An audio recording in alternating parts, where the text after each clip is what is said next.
भले ही संकट के बादल मंडरा रहे हों, लेकिन बिहार के फिजा में इन दिनों उपचुनाव को लेकर राजनीतिक हलचल काफी तेज है। पक्ष और विपक्ष लगातार उपचुनावों को लेकर अपनी पूरी ताकत और सक्रियता के साथ आम जनता को अपने पक्ष में मतदान करने के लिए अपील कर रहे हैं, लगातार प्रयासरत हैं। नमस्कार, आप देखना शुरू कर चुके हैं जनादेश लाइव और मैं हूं आपके साथ मुकेश सिंह जयतेश। जैसा कि आप सभी प्रबुद्ध दर्शकों को यह विदित है कि बिहार के 2 सीटों पर चुनाव आयोग द्वारा उपचुनाव कराया जा रहा है, जिसमें मोकामा विधानसभा सीट से मोकामा के चिर चर्चित बाहुबली विधायक अनंत सिंह के सजायाफ्ता होने के बाद ये पद खाली हो गया था। वहीं गोपालगंज में पूर्व मंत्री सुभाष सिंह के निधन के बाद विधानसभा की सीट खाली हो गई थी और इसको लेकर चुनाव आयोग के दिशा निर्देश पर उपचुनाव की तमाम प्रशासनिक तैयारियां पूरी कर ली गई है। नामांकन का दौर अंतिम चरण में है और बाहुबली इस चुनाव में बहुत ही महत्वपूर्ण भूमिका निभाने जा रहे हैं, चाहे वो गोपालगंज की सीट हो, चाहे वो मोकामा की सीट हो। बहरहाल हम बात करते हैं बिहार के छोटे सरकार के नाम से सत्ता के शीर्ष पर अपनी धाक जमाने वाले बाहुबली विधायक अनंत सिंह की।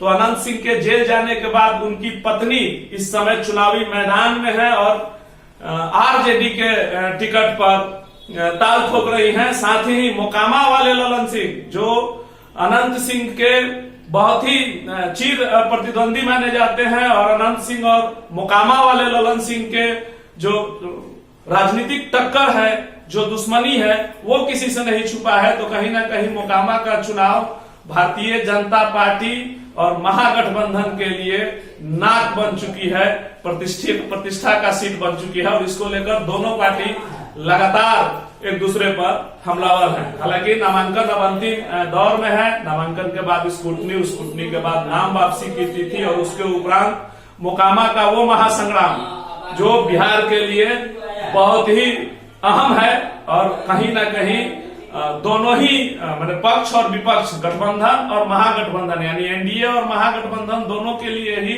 ये सीट प्रतिष्ठा का विषय है। एक और जहां अनंत सिंह की पत्नी अपने जीत के दावों के साथ अपने राजनीति में सक्रिय भूमिका का निर्वहन कर रही हैं, वहीं मोकामा वाले ललन सिंह की पत्नी सोनम देवी भी भारतीय जनता पार्टी के टिकट पर अपने चुनावी मैदान में कूद चुकी हैं और जीत के प्रति अस्वस्थ दिख रही हैं। बहरहाल मोकामा का चुनाव क्या गुल खिलाएगा, किस रूप में इसे आने वाले समय में वहां की जनता लेगी, बाहुबली अनंत सिंह के राजनीतिक विरासत को आगे बढ़ाएगी या फिर मोकामा वाले ललन सिंह की धाक एक बार फिर से राजनीतिक रूप से मोकामा में स्थापित होगी, ये देखने वाली बात होगी।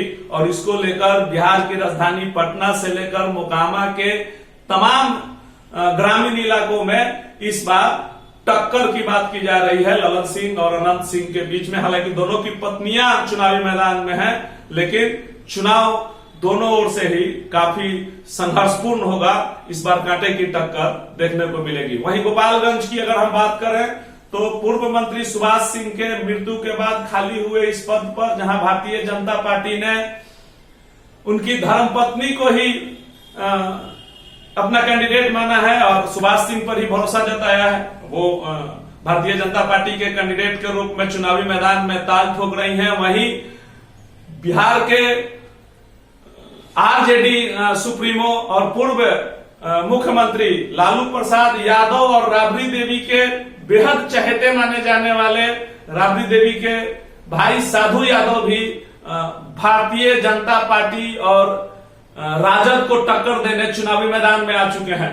बहुजन समाज पार्टी के टिकट पर साधु यादव की धर्मपत्नी गोपालगंज से चुनाव लड़ रही हैं।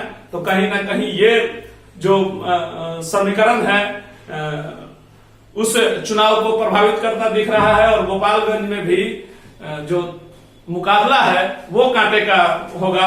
कहीं ना कहीं राजद और भारतीय जनता पार्टी आमने सामने होगी और उस बीच में जो विकास के दावों के साथ अपना गोपालगंज कहने वाले साधु यादव के साथ जो इस बार चुनावी रणनीति होगी वो कहीं ना कहीं दिलचस्प होगा और वो देखने वाली बात होगी। बहरहाल बिहार के उपचुनाव के दोनों ही सीटों पर गणादेश लाइव की पैनी नजर बनी हुई है। हम आपको तमाम गतिविधियों से रूबरू कराएंगे। आपका प्यार, दुलार और सहयोग हमें लगातार मिल रहा है, इसके लिए बहुत बहुत धन्यवाद। देखते रहिए गणादेश लाइव। तो रखा है कोर्ट के आदेश जो आया उसको देखते हुए हम लोगों ने यही निर्णय लिया था कि भाई बिना आरक्षण का चुनाव नहीं करेंगे। अगर हम आरक्षण हम नहीं चाहते तो हम चुनाव नहीं करा दिए होते। हम काहे सुप्रीम कोर्ट गए और सुप्रीम कोर्ट में बड़े बड़े वकीलों को हमने खड़ा किया वहाँ हमारी सरकार ने। तो ये फैसला जो है महाराष्ट्र कोर्ट के बाद जो आया बिहार में, तो हम लोग जो है अपनी आर्ग्यूमेंट को सुप्रीम कोर्ट में बखूबी जो ढंग से रखने का काम करेंगे। लेकिन इसमें तो भाजपा, हमसे पहले मंत्री कौन था,